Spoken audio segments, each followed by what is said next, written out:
அப்படிங்கிற அந்த வார்த்தை பைபிள்ல இன்னொரு காரியத்திற்கும் கொடுக்கப்பட்டிருக்கிறது. அது உடன்படிக்கை பெட்டியை குறிக்கிறது. பெட்டி தேவ பிரசன்னத்தை அடையாளப்படுத்துகிறது. ஆமென். தாவீது ராஜாவாய் அபிஷேகம் பண்ணப்பட்ட பிறகு அவருடைய அஜெண்டால இருந்த முதல் விஷயம் டாப் பிரையாரிட்டி. சொல்லுங்க, என்ன பிரையாரிட்டி? Top priority. அப்படின்னா என்ன அர்த்தம் தெரியுமா? அதுதான் முதல்ல செய்வார். ஆமா. அது செஞ்சது என்ன தெரியுமா?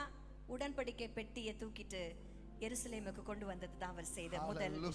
ஆமென். அப்போ தாவீதுடைய இருதயம் பிரசன்னத்தை எதிர்பார்த்து கொண்டிருந்துச்சு. ஆமென். It's not about his crown, it's not about his kingdom, it's all about God's presence. ஆமென் சொல்லுங்க பார்க்கலாம். ஓ, அவனுடைய ராஜ்யத்தை குறித்தோ அவனுடைய எல்லையை குறித்தோ அவனுடைய கிரவுனை குறிச்சோ தாவீது யோசிக்கல, பேசல.